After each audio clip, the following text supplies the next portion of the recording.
This message comes from NPR sponsor Honeywell, helping meet your sustainability goals with their consultative approach and technologies that are ready to support you wherever you are in the journey. Learn more at honeywell.com/NPR. This is Planet Money from NPR.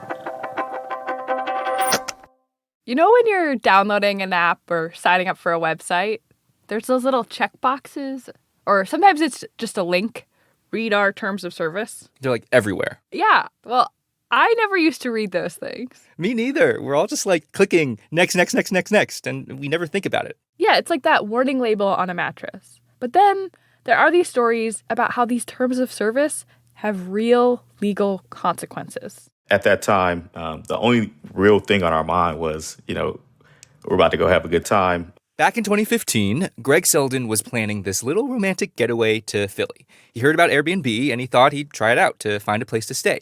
So he made an account. And we should say Airbnb is a financial supporter of NPR. I'm clicking the button and thinking, we're good to go. I'm not looking for, where's the terms of service at? That's not my concern. It is now, of course, but during that time, it wasn't a concern for me.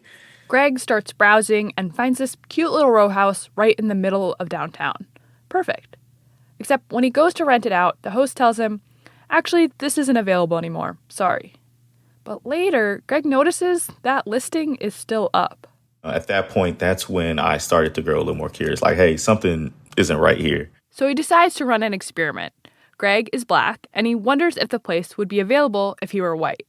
So he creates 2 new profiles with white profile pictures and these white-sounding names, Jesse and Todd. It's genius because Jesse and Todd are like the whitest sounding names. Yeah, and he uses these new profiles to message the same Airbnb host, trying to book the same row house for the same weekend. And this time? And to my surprise, the host actually accepted both of the profiles, not realizing that it was me behind both of the profiles. Greg decides to sue Airbnb. He launches a lawsuit, a class action. But very quickly, Airbnb's lawyers drop this bomb. They tell him, Greg, you basically can't sue Airbnb. You agreed to give up that right when you signed up. See, Greg had overlooked something really important. At the very beginning, when he was signing up for Airbnb, next to that sign up button was this little red link. And I'm like, there's no way I would have even noticed that. Just to put things in perspective, like we sign up for things daily and nobody really reads the fine print. And especially if it's not directly in your face, if you're just checking a button and then signing up, I'm just like, you got to be kidding me. If Greg had noticed that link, he would have learned that by hitting that sign-up button, he was agreeing to a 17-page legal document, a contract that really did say he basically couldn't sue Airbnb. And just because of that, Greg loses his case. The courts throw out his discrimination lawsuit. And Greg's story left me wondering, how is this even legal? How could a judge hold him to a contract that he never read, that he never even noticed? Hello and welcome to Planet Money. I'm Emma Peasley. And I'm Jeff Guo. And the absurd situation that Greg found himself in, it's kind of all of us these days. Every time you register for a website or install an app, you're probably entering into a legally enforceable contract, even if you never signed anything. But it wasn't always like this. Today on the show, we're going back in time to understand how the law of contracts got rewritten. There are sewing machines, there's a get-rich-quick scheme involving CDs, there's even a hypothetical donkey. It is a 200-year saga about how the economy fought the law, and the economy won. Support for this podcast and the following message come from Wise, the account that lets you manage your money internationally. With Wise, you can send, spend, and receive in over 40 different currencies. You always get the mid-market exchange rate with no markups or hidden fees. Simple. Download the Wise app today. This message comes from NPR sponsor Organic Valley, a co-op of small organic family farms dedicated to producing food that promotes respect for the dignity and interdependence of all life. Discover their milk at ov.coop/ethically sourced. Summer means a lot of things, and at Pop Culture Happy Hour, we love a binge-worthy show, a movie that gets us to theaters, or the arrival of a fresh album. The dramas, the comedies, the dishy stories. Hear our guide to what's making us happy this summer and where you can find it all on the Pop Culture Happy Hour podcast from NPR. So how did we get to this place where we're signing up for an account and somehow accidentally fall into a contract? To understand this, we're going to dive into history.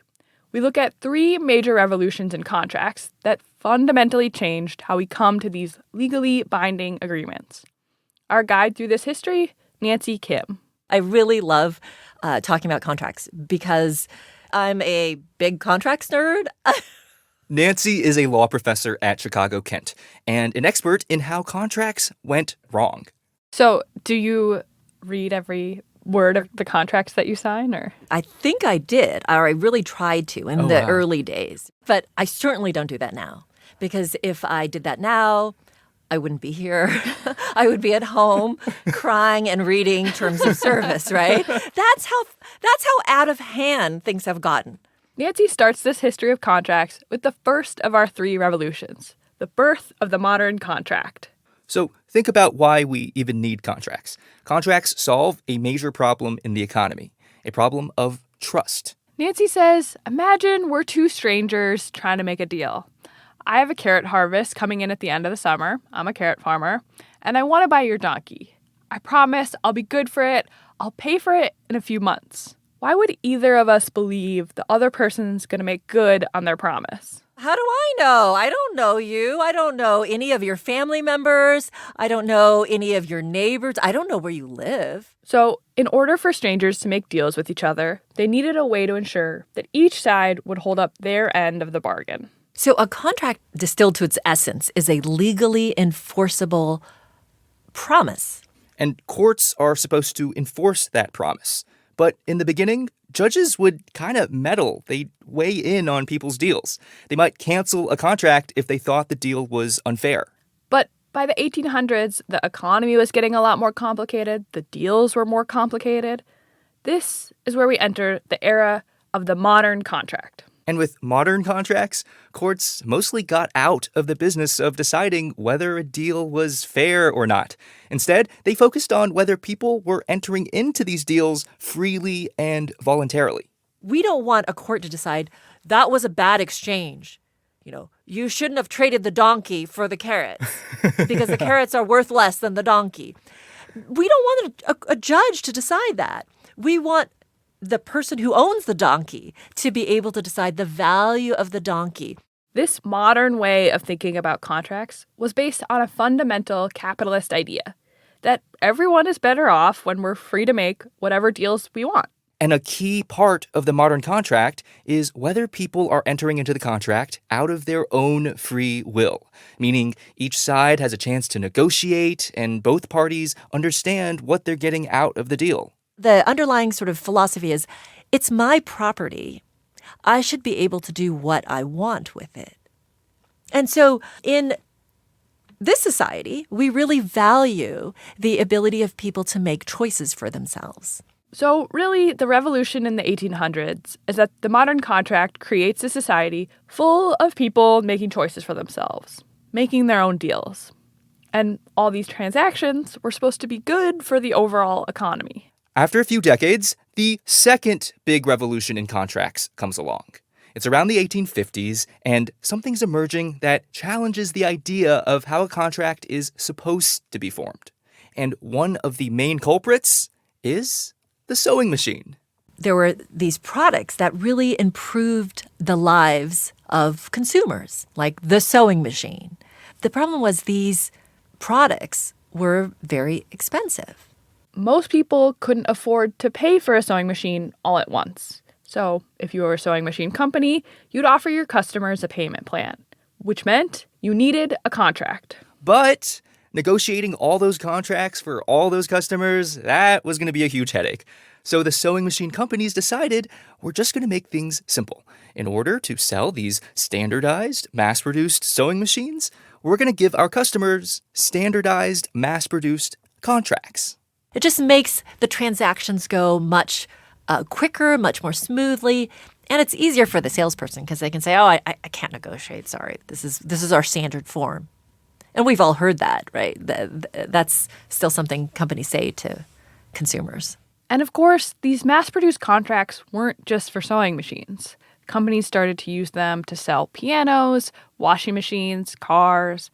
They even became the norm in a lot of other industries. And as these contracts became popular, they kind of caused a scandal because big companies were using them to impose their terms on customers. People weren't even sure these contracts were valid because they were missing something fundamental. There's no negotiating, there's no bargaining, and it was just this outrage. How dare you call this a contract? This idea that you could call anything a contract when it was just unilaterally imposed. But these standardized contracts help make the transactions quick and easy. This whole new mass-produced economy was hanging in the balance. So there was a lot of pressure for courts to say these kinds of contracts were valid. Judges started to squint and say, this looks close enough. There's still a piece of paper. People still have to sign it. So they're still, agreeing to these contracts. Sure, they're not negotiating terms, but they have an opportunity to read them. So if they sign it, it means that they're okay with the terms. It was a compromise, but a compromise that more or less seemed to work. So courts adopted this newer, looser definition of a contract. Contract law shifted a little bit in the sense that it became not just about promoting the free will of the parties. Now we also are considering things like transaction costs, because we think, well, we don't want to slow down these transactions. This was the key breakthrough in the second revolution in contracts. Courts decided that in the name of efficiency, in the name of lowering transaction costs, as long as you accepted the contract, signed on the dotted line, it didn't really matter how you arrived at the deal. That was the law of contracts for several decades. There are some caveats and exceptions, but for a long time, this was basically how contracts worked. And when Nancy's teaching contract law to her students, she tells them, up until this point, the law mostly makes sense. And then you move along, and then you stop, you put the brakes on, and you say, okay, well, now we're going to talk about internet contracts. After the break, the third and final revolution in contracts. How the internet broke contracts. Or maybe how contracts broke the internet. And the one case that opened the door to the stream of contracts we see today.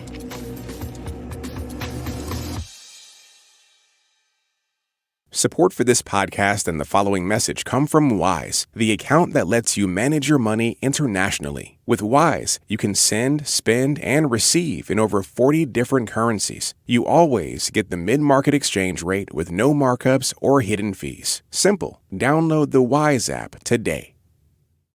This message comes from NPR sponsor Squarespace, the all-in-one platform with a suite of integrated features to help maximize brand prominence. Visit squarespace.com/NPR for a free trial and use code NPR for 10% off your first website or domain. Hi, I'm Daniel Alarcón, host of Radio Ambulante, NPR's Spanish language podcast. If you want to get closer to Latin America, if you enjoy moving, surprising, or unique stories in Spanish, then you will love our show. You can binge our latest season or find more than 150 episodes in our archives. Find Radio Ambulante wherever you get your podcasts. Our final revolution, the rise of internet contracts, began in the 90s. There was this huge court case that totally changed what it means to enter into a contract. It all started with a broke grad student and his get-rich-quick scheme. Scheme? You make it sound so nefarious. That is Matt Zeidenberg.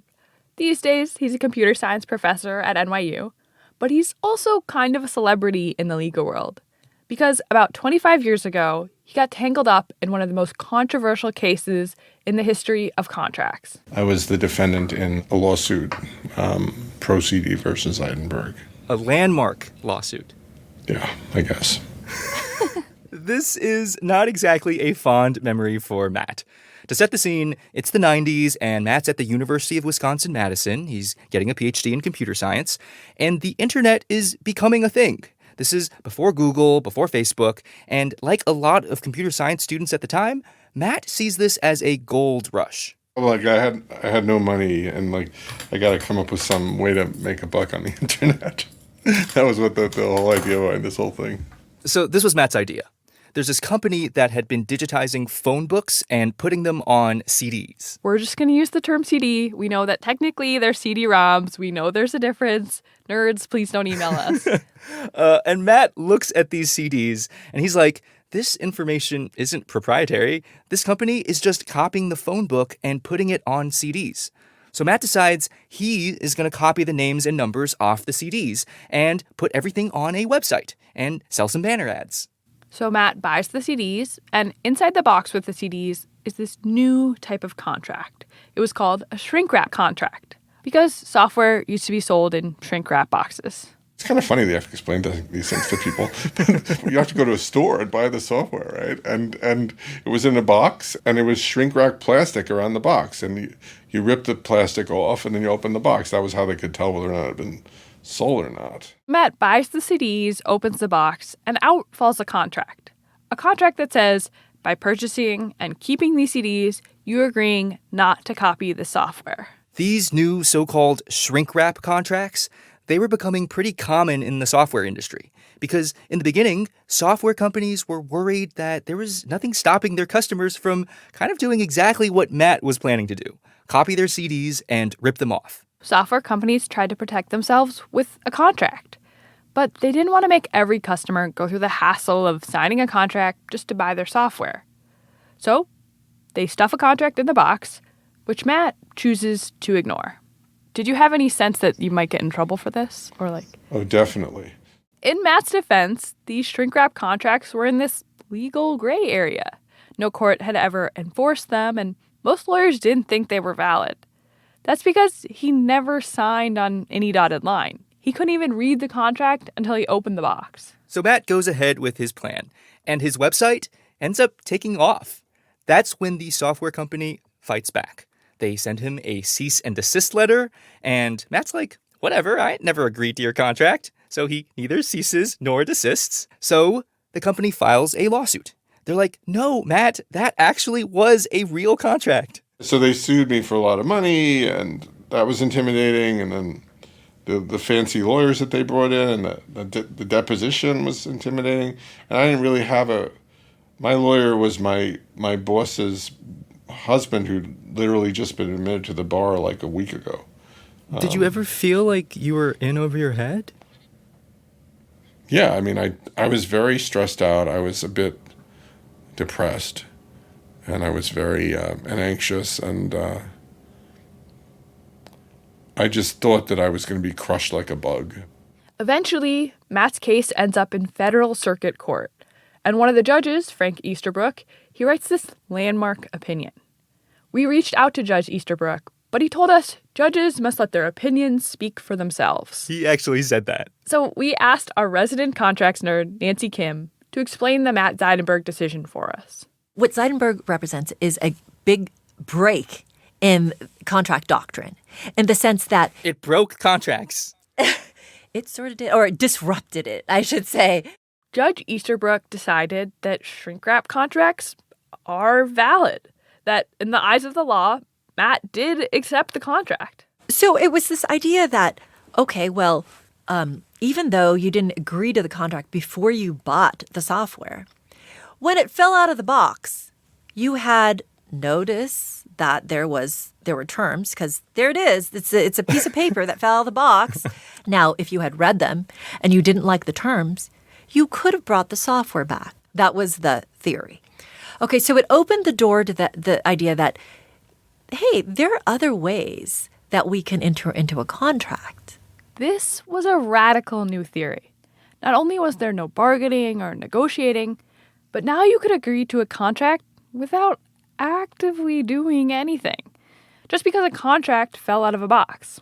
And Nancy says Judge Easterbrook, he's known as this practical-minded judge. And it seems like he's worried that without these easy shrink-wrap contracts, this new software age might struggle to take off. Like, in his decision, he wrote that if you made people sign contracts before they bought your software, it would, quote, return transactions to the horse and buggy age. So Judge Easterbrook decides, in this case, to stretch the law a little bit. He loosens the definition of what it means to accept a contract. And Easterbrook's compromise sets off the third revolution in contracts. In the first revolution of contracts, the question was, did customers negotiate and bargain freely? In the second revolution of contracts, the question was, well, did customers at least accept the terms and sign on the line?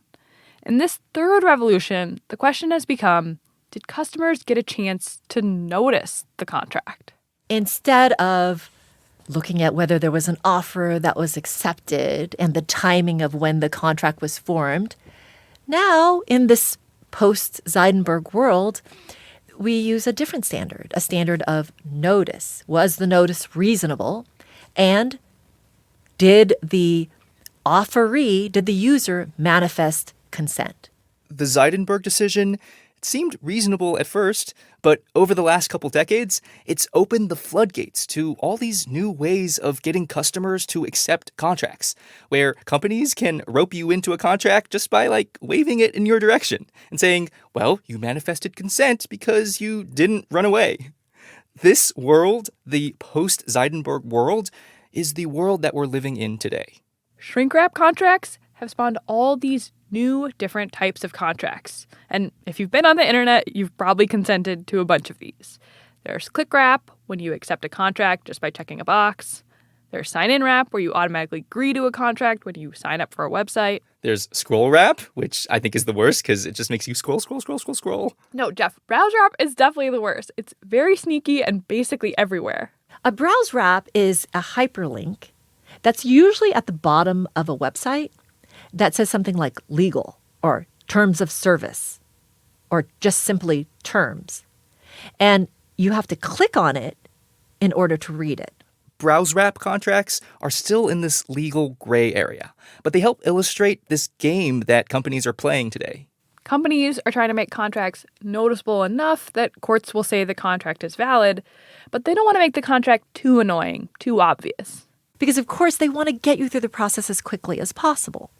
Right? It's not a good user experience. It's not supposed to be a good user experience if you're signing a legally binding contract. Those have always been uncomfortable. You're not supposed to take those things lightly.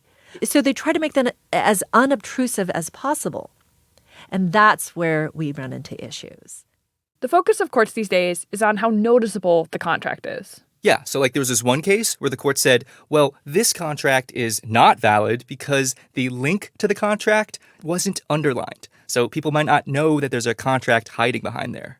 In another case, the court said the contract was valid because the notice was in all caps. And then there's Greg Selden's case, the guy from the top of the show who tried to sue Airbnb. The courts decided that Greg had entered into a valid contract, that he did give up his right to sue, that Greg should have noticed the link to the contract because it was a red link on a white background. And this is where we are now with contracts, arguing over font size and link color. And it's kind of wild, because each of these three revolutions in contracts, these compromises, they made sense at the time. They made transactions go more smoothly, protected budding industries, prioritized economic growth. But each of these revolutions also eroded what it meant to accept a contract. And they brought us to this place where it's so easy to enter into a contract that a lot of time it's happening by accident. Nancy says contracts in this age, they are a far cry from how contracts started out. So what a contract has become is the exact opposite of what it used to mean. Before, a contract was sort of a sign of empowerment, of control over your things that belong to you, what you could do. Now a contract is really a joke, right? It's a sign of giving up. Okay, I really want the thing, so I'm just going to agree to it. I have no choice. It's really a sign not of empowerment, but of helplessness, right? It's learned helplessness. Acquiescence. Of acquiescence, exactly. We've ended up in this kind of dystopian world where we've traded a piece of our free will just for the convenience of making an online dinner reservation or buying a shirt from a website or really just doing anything on the internet. And there are so many contracts that we've all become numb. Nobody even really reads them anymore. We just click and accept, click and accept, click and accept. You can email us, planetmoney@npr.org, or find us on TikTok, Facebook, or Instagram. We're at Planet Money. Our show today was produced by James Sneed. It was edited by Jess Jang and fact-checked by Sierra Juarez. It was engineered by James Willits. Alex Goldmark is our executive producer. A special thanks to Kerry Welsh for talking to us about his experience with these online contracts. I'm Jeff Guo. And I'm Emma Peasley. This is NPR. Thanks for listening.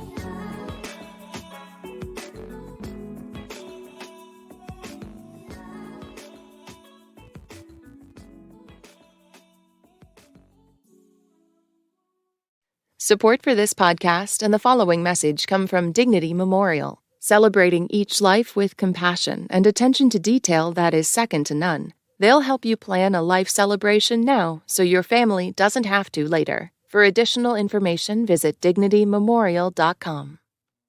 This message comes from NPR sponsor Honeywell, helping meet your sustainability goals with their consultative approach and technologies that are ready to support you wherever you are in the journey. Learn more at honeywell.com/NPR.